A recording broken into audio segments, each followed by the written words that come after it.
sou do RPPS de Guarulhos, de Balneário Camboriú, de Nova Morada do Sul, de Dourados, Mato Grosso do Sul, de São Gonçalo do Amarante, de Chapecó, ATNBRJ, do Rio Grande do Sul, de Navegantes, Beberibe, Caçador, Tangará da Serra. Ubatuba não é do INSS. Não é do INSS. E não sou do INSS. e aqui não é o INSS. Olá para você que nos acompanha aqui, esse é o podcast Não É do INSS, seu podcast semanal de RPPS está no ar novamente aqui.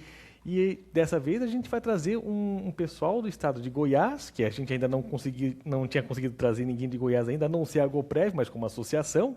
Então a gente vai agora falar com o pessoal de Senador Canedo, do estado de Goiás. E aqui, Ana Maria Emos, tudo bom, Ana? Tudo bom, Rafael. Bom dia a todos. Muito obrigada pela oportunidade. A gente que agradece a oportunidade de conversar com vocês aqui, conhecer um pouco mais de vocês. Para o pessoal se situar, né, Ana Maria? Onde é que fica Senador Canedo? Conta um pouquinho para a gente aí sobre o município de vocês, qual é que é a massa de segurança de vocês, para cada um começar a se situar sobre qual que é o tamanho aí do instituto de vocês também. Certo. Senador Canedo é uma cidade metropolitana de Goiânia. Nós estamos aqui encostados, faz limite com Goiânia, é uma cidade jovem, com menos de 40 anos, nós temos a emancipação de 88, e é uma cidade pujante, que inclusive há 2 anos atrás ela recebeu o prêmio da cidade que mais cresce no Brasil. Então, qual foi o motivo desse crescimento estrondoso? São inúmeras as situações, mas assim, o polo logístico, a questão das indústrias, e aí Senador Canedo experimentou esse boom de crescimento assim, assustador, né? Nós temos hoje uma cidade jovem e em pleno desenvolvimento. Senador Canedo hoje é uma cidade referência no estado por esses fatores, né? A questão da localização é encostado na capital e tem esse crescimento todo. O nosso RPPS aqui, Senador Canedo, ele é o Instituto de Previdência do Servidor Público, o Senaprev. O Senaprev tem uma massa hoje de quase 5 mil servidores. E desses 5 mil servidores, nós temos 530 aposentados e 166 pensionistas que fazem parte do Instituto. Então, esse é o nosso público. Nós, até ano passado, nós éramos médio porte. E agora, em dezembro, nós fomos agraciados com um novo porte de grande porte. Então, o Senador Canedo hoje é considerado grande porte. E o legal disso aí é que vocês conseguem aproveitar de uma estrutura administrativa que tem como Goiânia, né? Conseguem crescer e crescer muito. E a massa de vocês aí, próxima de 9 para cada inativo ou pensionista, também ajuda bastante a saúde financeira e atuarial de vocês, né? Com certeza. E assim, eu percebo muito a questão do sexo. Nós temos mais mulheres. Dos quase 5 mil servidores que nós temos aqui hoje, mais de 3.300 são mulheres. Tá? E da classe dos professores, também é um número bem interessante, dos 1.174, do total dá o quê? Dá 3 mil e quase 4 mil, 1.361 são masculinos. E nós temos mais de 3 mil mulheres, né, na gestão. Então, assim, é um público bem feminino, Senador Canedo. E quando você vai para o cálculo atuarial, tudo isso impacta, né? Porque nós temos a maioria mulheres, professoras, e aí esse déficit tende a ser um pouquinho mais pesado. Justamente o fator da professora, né, e as regras que se tinha, né? Sabe de cabeça, Ana Maria, qual que é a massa que tem de professoras que tem ainda regras antigas, aquela de paridade, integralidade, ou é uma massa de que entrou mais jovial, vamos dizer assim, dentro do ente? Então, Rafael, nós estamos assim, com um número estrondoso de aposentadoria agora pelo período de emancipação da cidade, que foi em 88. Para você ter uma ideia, quando nós iniciamos a gestão aqui, nós tínhamos 300 e poucos aposentados. Hoje nós temos mais de 500. Isso em 4 anos de gestão. Esse é o 5º ano. E aí, o que eu percebi esse ano, no mês de janeiro, nós já recebemos 23 aposentadorias. Então, mas agora nós já temos uma estimativa que até no meio do ano dá uma cessada, aí já dá uma diminuída. Então, a grande massa vai ser até junho. E já tem previsão de um novo concurso no município. Porque quando a gestão assumiu o governo em 2021, o que ela fez? Ela pegou e convocou todos os servidores que estavam na chamada lá de reserva do último concurso público que teve na cidade, que deu mais de 1.500 servidores, porque quando iniciamos a gestão era 3.000 e poucos servidores. E aí teve esse crescimento que foi bem favorável, né, para nós aqui do Instituto. Bacana, então, o pessoal que quiser conhecer Goiânia, quiser já ir já direto para Senador Canedo, então tem concurso chegando já. Tem um anúncio. E quando a gente comecei a falar do Instituto, em 2021, quando recebemos o Instituto, ele tinha em seus cofres, né, 262 milhões. Nesses 5 anos de gestão que eu estou aqui como gestora, nós conseguimos, com um trabalho bem efetivo, com o ente, com as autarquias, Câmara Municipal, fazendo os pagamentos das alíquotas dos aportes em dia, nós já chegamos agora ao nosso patamar de 667 milhões. Então, um crescimento de 145%. Eu acho que poucos institutos do Brasil têm essa condição de falar que houve um crescimento desse tamanho em tão pouco tempo, né? Principalmente em função da massa que vocês têm, né? Muita gente ativa em relação aos inativos, então vocês acabam arrecadando muito mais do que realmente pagando de conta. Sim. Isso é ótimo para vocês também, né? Dentro do Instituto. Até aproveitando, a carteira de vocês, a última que eu tinha visto ainda era outubro, mas já estava com 127% da meta, né? Então, eu acho que difícil a RPPS que não bateu meta nesse ano, né? Então, vocês tinham uma carteira bem defensiva ali, 95% era renda fixa mesmo, né? E mesmo assim, né, tinha quase 2% da carteira ali em terrenos, que é uma coisa que a gente acaba não vendo muito, né? E um caso ali de um fundo também estressado. Como é que foi o processo de vocês receberem esses ativos na carteira, né? E como é que tem sido a tratativa de vocês quanto ao terreno, quanto ao fundo estressado, né? Tem uma expectativa de uma carteira mais agressiva agora para 2026, né? Dado o que aconteceu aí ao longo do mês de janeiro também com bolsa e tudo mais? Então, Rafael, o que acontece?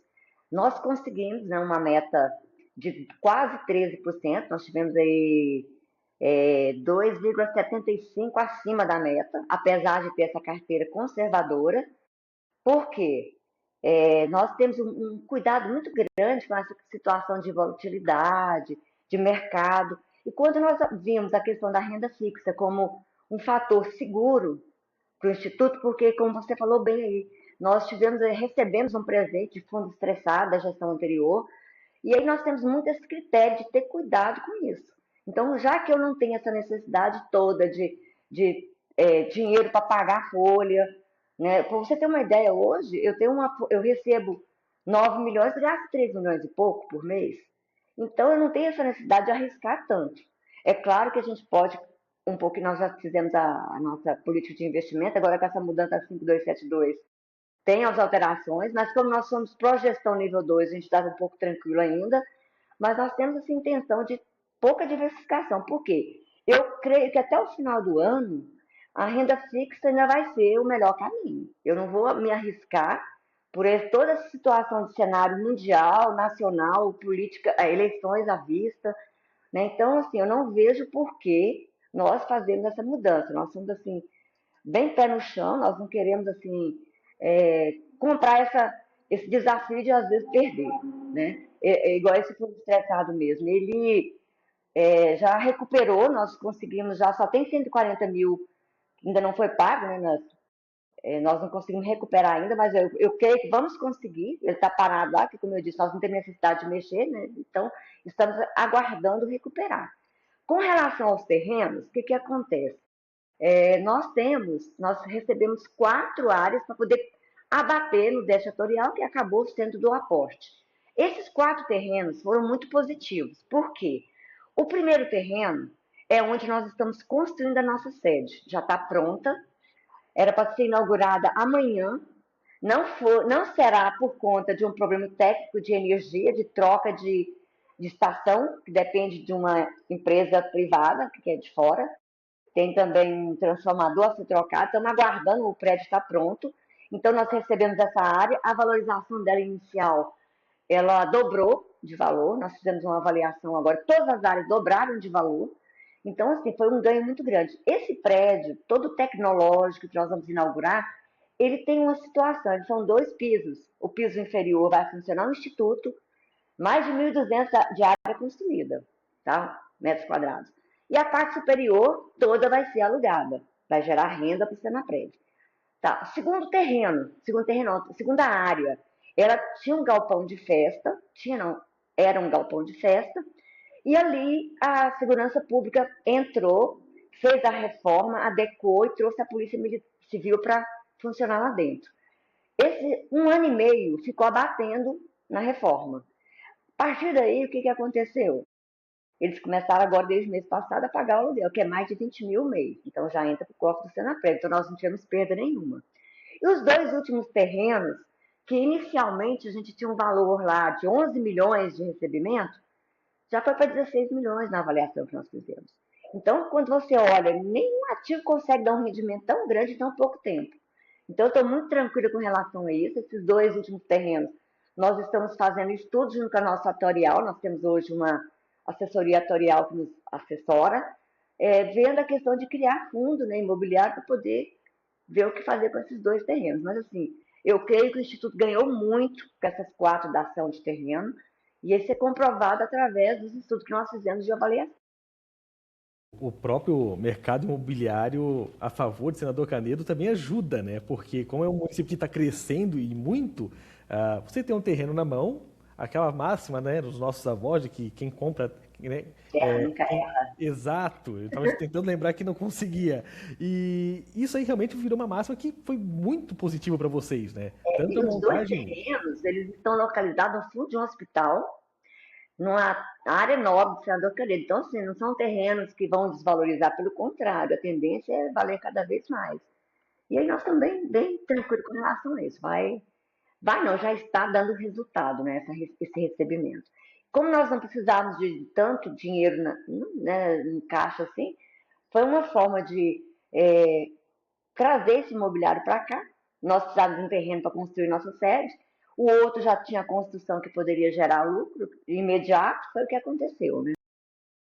Olha, e uma curiosidade que eu tenho, né, ainda desse tema, a área que vocês vão estar alugando dentro do prédio de vocês ali, tem alguma participação da Procuradoria no sentido de conseguir avalizar para vocês essa permissão? Pergunto isso porque eu já tive situação de alguns RPPS tentarem fazer algo do tipo e receberem uma negativa, e aí vocês estão conseguindo isso. Rafael, nós tínhamos feito o projeto inicial da sede com um piso só. E aí depois me veio a cabeça, por que não, já que nós temos um espaço tão grande, gerar mais renda? Porque eu me lembro que eu consultei e já tinha sido liberado. Porque como eu tenho uma experiência ampla no sentido de RPPS, 2013 a 2016 eu fui gestora, aí 21 voltei para cá. E naquela época eu não podia, eu vi que tinha uma portaria que permitia. Tá. Aí eu fiz uma consulta direto no Ministério da Previdência, se eu poderia fazer um prédio para alugar um dos pisos. Demoraram 3 meses, me responderam que ok. Refizemos todo o projeto, que gastou mais um tempo, mas aí nós fizemos já com essa intenção. Diante disso, eu já fiz, já solicitei, já tenho uma resposta do valor, porque nós fizemos as salas separadas, que a pessoa pode alugar uma por uma, ou pode alugar o pavilhão inteiro. Então já temos até o valor, nós não divulgamos ainda em função, esperando a questão da energia ser resolvida para poder abrir para as inscrições dos nossos inquilinos. Legal isso aí, achei interessante da parte de vocês de conseguirem esse tipo de iniciativa, né? É uma forma também de fomento também da própria economia local, né? Vocês, com o que vocês têm na mão, que era o terreno, conseguiram ter a própria sede, alugar espaços e achei muito válido essa oportunidade de vocês terem feito isso aí. O último, mudando aqui um pouco, né? O último relatório de governança corporativa de vocês, ele estava trazendo um déficit atuarial ali em torno de 584 milhões, isso foi da avaliação de 2024, né? Desde então, como você bem falou agora aqui, né, recebendo os terrenos e tudo mais como parte da amortização, como é que foi feita essa conversa para conseguir você chegar de um déficit, às vezes, muito alto e começar a mitigar ele? O Senaprev chegou a fazer, o ente, né, aliás, chegou a fazer a reforma da Previdência para conseguir mitigar um pouco desse déficit também? Sim, nós começamos, o primeiro passo nosso aqui dentro, em 2021, foi fazer a reforma da Previdência. No final de dezembro ficou pronto, com vigor a partir de 1º de janeiro de 2022, já começamos a aplicar em 2022. Paralelamente a isso, já colocamos uma empresa para fazer uma atualização cadastral, um censo, porque nós detectamos com várias situações de equívocos no registro desses servidores e tal. E aí fizemos, porque nessa época, em 2021 para 2022, o nosso déficit atuarial é de 900 milhões, quase era, era. E aí, a partir do momento que nós fizemos esse recadastramento, atualizamos o banco de dados dos servidores, aplicamos a legislação nova, já caiu para 300 e poucos milhões. O que aconteceu logo em seguida? A gestão vai dar um aumento de mais de 33% no salário, tá, dos nossos professores, das categorias. Então, assim, em seguida faz um plano de carreira. Então, dos 300 subiu para os 500 novamente. E nós intensificamos o trabalho junto com a nossa atuária. E agora nós estamos trabalhando, já está em avaliação com o executivo, um projeto de lei para que nós possamos diminuir ou zerar com isso aí. Como? Nós temos duas propostas, nós fizemos várias, mas duas que foram as aprovadas, assim, pré-aprovadas, né? Que seria, o primeiro momento, o imposto de renda, né, para o Instituto, que hoje repassa, e a questão de criar uma alíquota para os novos aposentados no ente. Então, os entes pagaria para a gente essa alíquota, aí conseguiríamos zerar. Então, já está na mão do Executivo, né, nós estamos ainda de recesso aqui, a nossa Câmara, e nós estamos aguardando que seja aprovado. Se for aprovado, nós vamos ter déficit, senador Canido, mais. O bacana de fazer isso tudo é que você começa a mostrar para o ente qual que é o impacto de cada coisa, né? Ah, vou dar um aumento para uma categoria, 33%. Olha o impacto atuarial que já deu nisso aí, né? E olha também, por outro lado, o censo, né? O quanto que ele ajuda para vocês, né? De cortar praticamente a 1/3 do que ele era antes do déficit atuarial, só fazendo o censo, né? A provisão de Comprev, isso ajuda muito para vocês também, né? Ajuda, nós temos aqui o nosso Comprev ativo desde 2021, nós recebemos muito, já estamos assim com tudo redondinho, a pessoa aposenta hoje, amanhã nós já abrimos o processo e estamos correndo atrás, não estamos deixando passar nada aqui. Legal que estão botando toda a casa em ordem, né, com isso daí. Toda a casa em ordem. Então, esses 5 anos de gestão agora consecutiva que eu estou, uma equipe muito coesa, dois conselhos, um comitê de investimento muito atuante. Nós temos, assim, orgulho de dizer que são pessoas imbuídas no mesmo sentido, de fazer o melhor pelo Instituto, e o resultado está aparecendo, né? Com certeza. Qual que é o tamanho do Instituto, não, da equipe de vocês aí, com os conselhos e tudo mais? Nós somos 18 pessoas, entre motorista e tudo, 18 pessoas. E dos conselhos ali? 5 de cada um, são 2 conselhos. O 5 fiscal conselheiros. e o deliberativo, no São caso. 2 indicados pelo Executivo, 2 pelo sindicato, que representa os ativos, e 1 da Câmara Municipal, nos 2.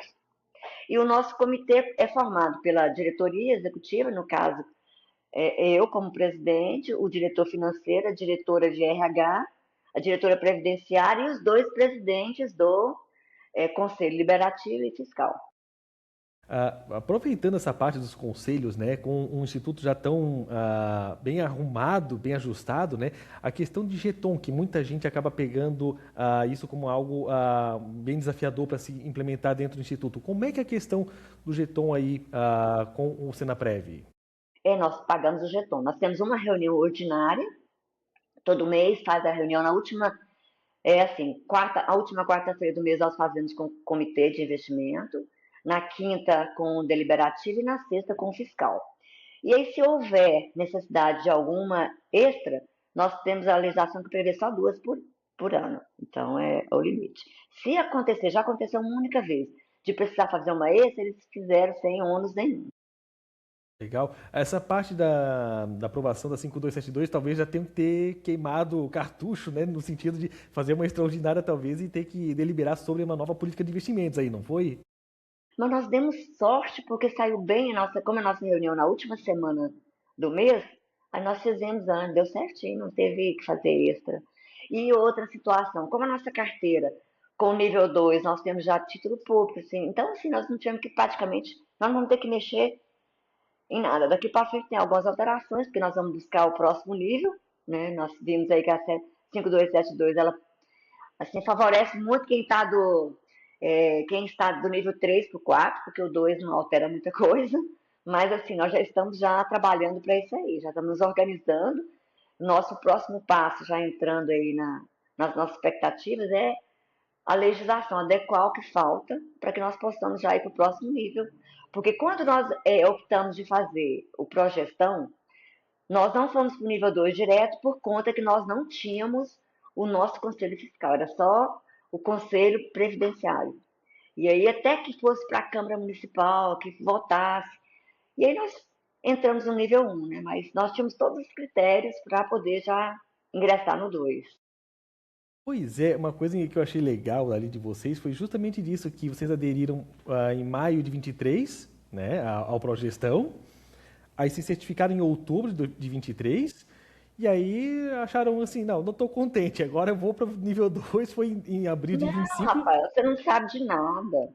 Eu não me certifiquei em novembro do ano seguinte porque a certificadora vencedora não tinha agenda para vir aqui, senador Canedo. Sério? Nós já estávamos prontos para receber, mas aí não tinha agenda. E aí, quando foi no janeiro, eles não tinham agenda, fevereiro tinha uma série de compromissos que eu tenho que ficar junto, e aí nós tivemos que deixar a agenda para o mês seguinte, foi março, né, que saiu o resultado em abril, por conta de falta de agenda da certificadora vencedora. Para ver como, principalmente agora, né, que virou essa 5272, muita gente viu uma obrigação de aderir ao Progestão. Tem esse problema de conflito de agenda mesmo, né? Vocês já tinham todos os requisitos para avançar para o nível 2 e ainda assim levaram um tempo até ter a certificação. Então, realmente, demanda realmente você ter um planejamento legal do teu instituto para conseguir ter a certificação, né? Sim, tem que ter esse planejamento. Para esse ano eu já falei para a equipe, vamos já abrir o processo que faz a licitação. É tudo demorado, então se tem previsão para outubro, tem que começar a fazer em junho, para sair no mês certo. Exatamente. Inclusive, até trazendo para o pessoal aqui, né? Na data da gravação aqui nossa, dia 4 ainda, já saiu uma portaria dizendo que vai sair a versão 4.0 do Progestão. A gente aqui no podcast já está tentando já trazer uma live aqui, justamente assim que sair a nova resolução, o novo Progestão, para a gente trazer aqui para o pessoal tirar suas dúvidas e a gente acompanhar melhor também sobre isso, tá? Já fica o convite aqui para todo mundo para acompanhar a gente. Eu mesma vou participar. Legal, isso aí que a gente quer. E aproveitando, né, Ana Maria, vocês com tudo isso que ficaram tão bem ajustados, bem arrumados ainda, conseguiram ter, acho que foi o único RPPS de Goiás que conseguiu o ISP nota A nesse último ano, né, de 2025. Foram um dos 6 apenas do Centro-Oeste que conseguiram isso em 2025. Isso já mostra, já é um reflexo do excelente trabalho de vocês, né? Como é que foi essa construção para você ter essa governança, de modo tanto para o Progestão quanto para o ISP, vocês têm essa excelência, e o que você vê hoje que é o próximo desafio daqui para frente, até mesmo para o nível 3 do Progestão? O nosso desafio, eu falo o seguinte, para você chegar no patamar, tem os desafios, dificuldades, mas o mais difícil é você permanecer. Então, nós estamos organizando a casa, nós estamos mudando para um prédio novo, com estrutura, porque aqui onde nós estamos é um galpão alugado desde 2014, não tem estrutura física adequada. Quando nós vamos nos organizar para eventos, nós temos que buscar parcerias fora, então isso é muito complicado. E lá no nosso prédio nós temos auditório, nós temos espaço físico para fazer todos os nossos eventos com tranquilidade, para receber com dignidade o nosso servidor ativo, que nós temos o programa de educação previdenciária, nós temos o Simplifica Finanças, enfim, são vários.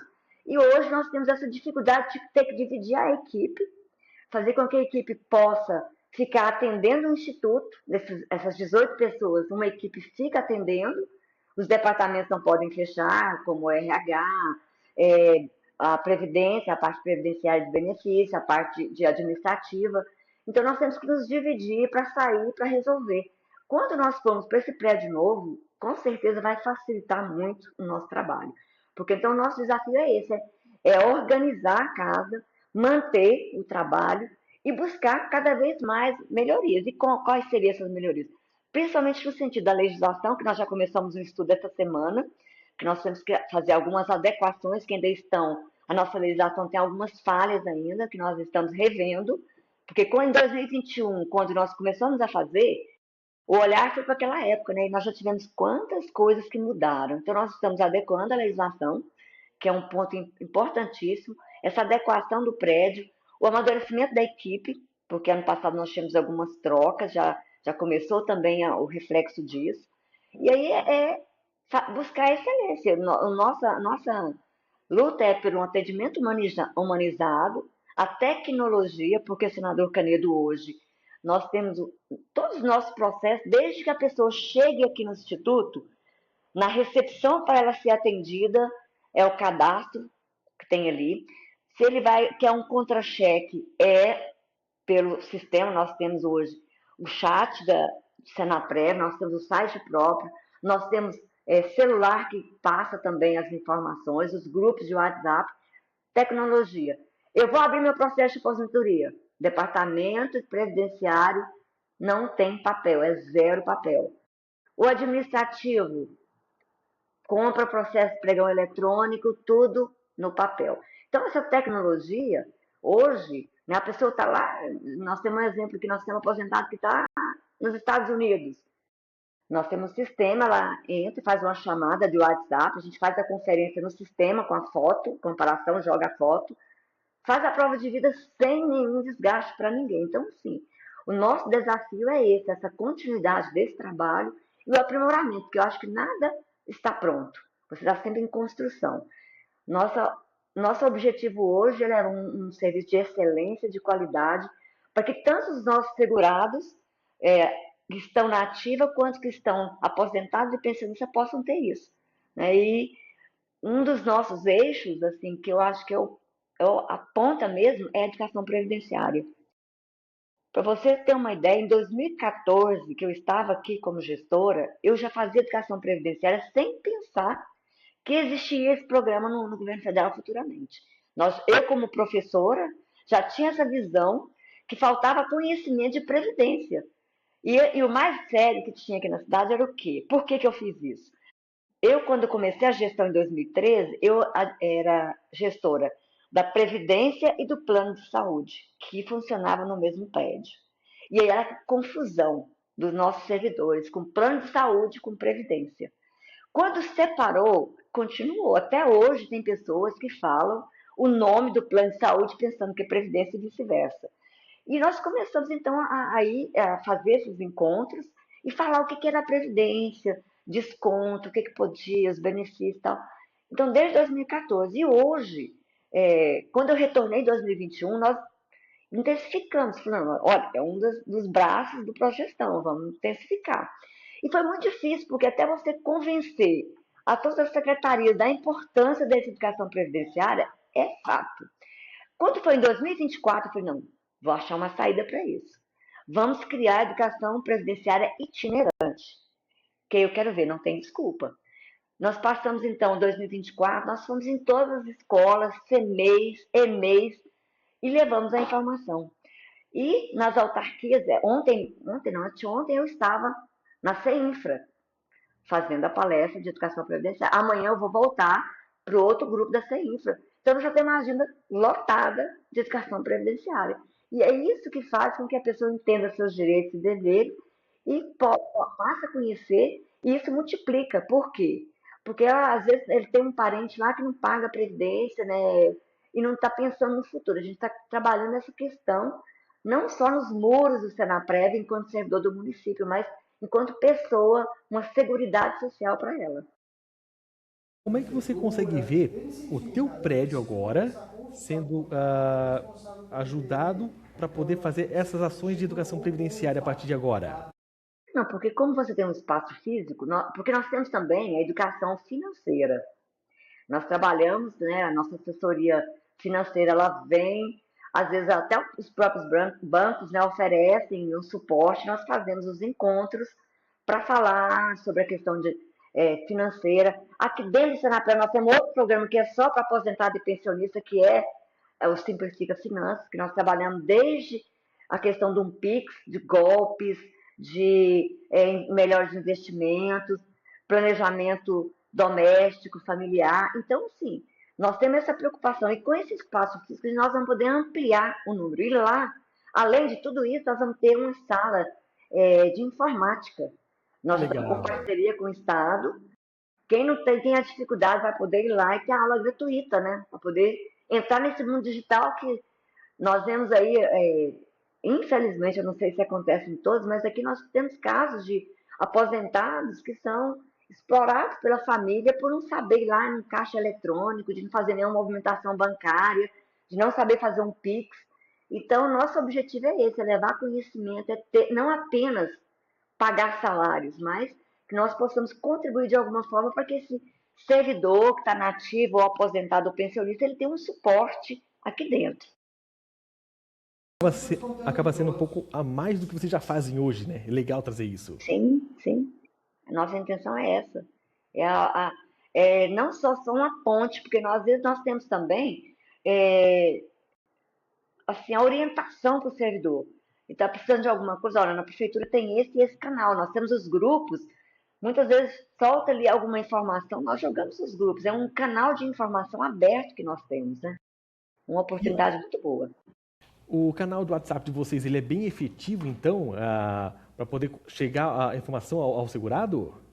Sim, nós temos vários grupos, porque são muitas pessoas. Então, nós temos grupo de pensionista, nós temos os grupos aposentados, recentes. Então, ali, amanhã eu tenho um evento. Colocamos o convite ali. Tem um comunicado da prefeitura sobre algum fato. O IPTU tem desconto, cai lá no grupo. Tem um curso gratuito disso nessa área. Então, nós usamos esses canais para dar como informação para os nossos grupos de aposentados e pensionistas. Bacana. E quais que vocês acham que são os próximos passos que o Senaprev vai ter que dar agora, daqui para frente, com sede nova e olhando já com progestão nível 3 aí? Não, eu acho que eu já até entrei um pouco nisso aí, mas assim, o importante agora é organizar a casa nova, mexer na legislação, que nós vamos ter que alterar algumas situações, né? Tem várias, talvez até mais, que eu nem sei ainda, né? Dependendo da próximo manual do nível 4, na atualização 4. E é organizar, é manter o trabalho que nós já fizemos nesses 4, 5 anos, né? E planejar o que não está tão redondo, né? Que seria a parte da legislação, essa parte aí que é mais pesada, né? Porque as outras já está bem encaminhada. Eu acho que a parte de tecnologia nós já conseguimos avançar bastante, que era uma preocupação nossa latente, porque até junho do ano passado, nós estávamos usando o processo de aposentadoria né? A metade era no papel, a metade era nas redes. Agora não, nós colocamos 100%, tudo no sistema. Então, vai tudo, até chegar para o TCM, no sistema. Não tem mais nada de físico. E mediante isso, nós estamos terminando o processo de digitalização, porque nós vamos mudar para a sede, nós vamos levar um papel. Esses papéis que estão aqui antigos vão ser todos arquivados no município, porque tem um período de arquivamento. Estamos finalizando agora já o processo de digitalização para que isso aconteça. Então, lá na sede nova, você vai chegar lá, não tem arquivo físico, só o digital. Legal disso. Ana, queria te agradecer imensamente aí para a gente ter esse bate-papo tão legal aqui, tão descontraído. E eu queria deixar um espaço aberto aí para quem quiser entrar em contato com vocês, quem quiser saber um pouco mais sobre o Senaprev, como é que pode fazer para entrar em contato com vocês? Nós temos hoje um site próprio, que tem os telefones lá direto. Tem o da prefeitura, que é o chat, que é o 32753000, que você pede para falar no Senaprev também, que é outro canal. E aí nós estamos totalmente abertos, né, para estar conversando. Nós recebemos aqui muitas visitas de municípios vizinhos que vêm para ver como é que para pegar uma orientação, porque assim, o primeiro progestão nosso, nós pegamos uma assessoria, porque como você viu, nós tínhamos na época, era 14 servidores, hoje que eu tenho 18 comigo, né? E aí, aquela falta de tempo de olhar tudo.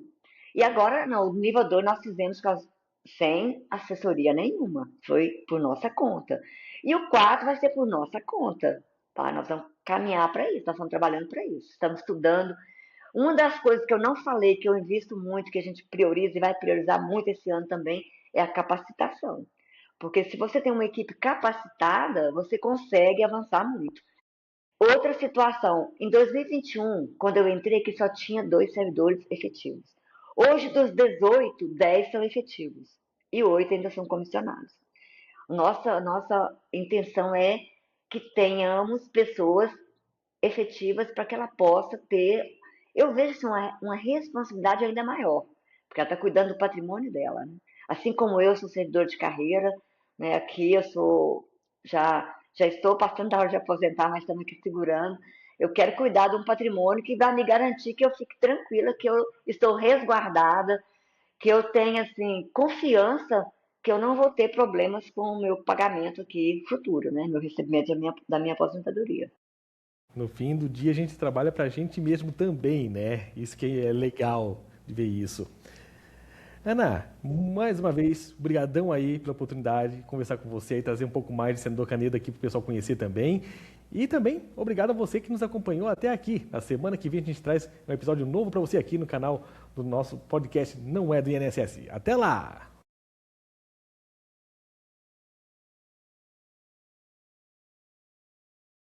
Um excelente dia, pessoal!